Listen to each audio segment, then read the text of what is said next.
Aujourd'hui, on va voir c'est quoi le charisme, pourquoi tu dois développer ton charisme, comment être charismatique. Je t'invite de rester jusqu'à la fin pour ne pas rater le prochain et les anciennes vidéos qui se passent ici chaque semaine.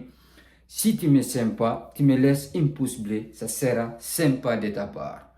On commence pour ne pas retarder. C'est quoi le charisme? Le charisme, c'est une qualité qui fait d'une personne attire naturellement l'attention, inspire la confiance ou l'admiration, influence les autres sans faire des efforts.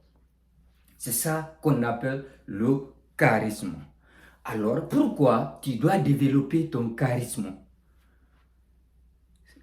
Ici, on prend les personnalités Nelson Mandela, Barack Obama, Oprah Winfrey, Martin Luther King.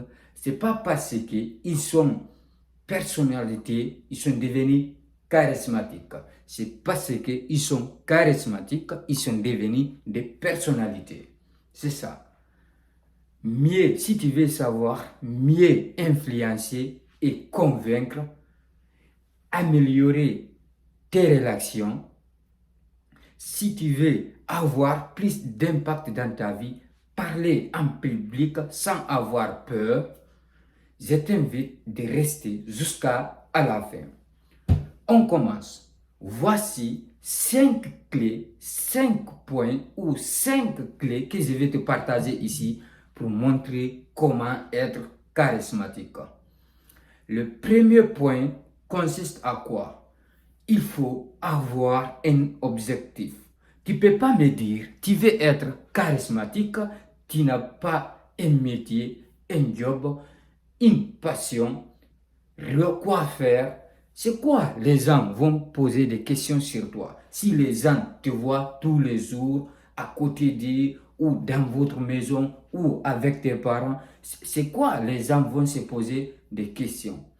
Même tes parents, ils ne se poseront pas des questions à tes parents. Ils ne viendront pas dire où est votre fils. Toujours, on te voit toujours avec tes parents. Tu es là pour frapper tes petits frères à cause des petits pains ou quelque chose. Non, ça ne fait pas une personne charismatique. Je ne dis pas si tu es une fille, tu dois rester à ton 18 ans. Jusqu'à ton 18 ans, si tu es un jeune, un homme, il ne faut pas rester toujours à côté. Tu peux vivre avec tes parents, mais avec un objectif clair. C'est pour cela que tu dois avoir quelque chose que les gens vont se poser des questions sur toi. Deuxième point consiste à quoi? Le deuxième point consiste, il faut parler, il faut apprendre à parler un petit peu et écouter beaucoup. C'est pas pour ne rien qu'on a des oreilles et une seule bouche. Si tu n'apprends pas à écouter beaucoup, si toi tu parles partout où tu parles beaucoup, tu parles ce que tu maîtrises, tu parles ce que tu ne maîtrises pas, tu sais ce que tu ne sais pas, tu parles ce que tu sais, tu parles ce que tu ne sais pas. Ça ne fera pas de toi une personne charismatique.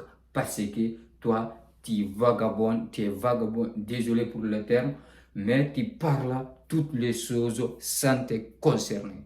Pour être charismatique, parle un petit peu, tu écoutes beaucoup, les gens vont avoir hâte de parler avec toi. Ça va te donner un aura que les gens vont te respecter de plus. Le troisième point consiste à quoi? Corriger en privé et te respecter en public. Autrement dit, valoriser publiquement et corriger en privé ou recadrer en privé. C'est la même chose.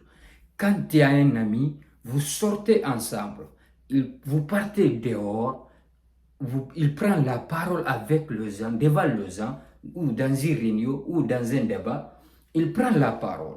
Ils perdent le sujet, ils augmentent. Toi, tu es là, tu les aides pour qu'ils avancent. Parce que tu sais, il ment, mais il essaie de tromper. Mais pour les corriger devant les autres, il ne fera pas une personne charismatique. Tu laisses jusqu'à la maison, tête à tête. Tu dis, mon ami, tu as pris la parole. Tu ne savais pas le site des ciseaux. Pourquoi tu prends un ciseau que tu n'as pas maîtrisé et que tu ne maîtrises pas? Ça ne fera pas de toi une personne charismatique. Non. Là, quand tu le corriges, il va se poser la question. Tu ne l'as pas humilié, tu l'as soutenu lorsqu'il parlait en public, en privé, tu l'as corrigé. Votre relation va avoir, votre amitié va avoir plus de valeur et il te respectera toujours. Prochaine fois, quand il prendra la parole, il va se poser la question. Mon ami m'avait corrigé autrefois en privé, tête à tête. Ça va te faire une personne charismatique. Pour ne pas que la vidéo soit trop longue, on continue. On va voir le quatrième point. Le quatrième point consiste à quoi? Ta présence physique, autrement dit, ta présence corporelle. Ça compte beaucoup. La façon donc tu t'habilles. On dit, c'est l'habit qui fait le moine. Alors, le moine, on le reconnaît par son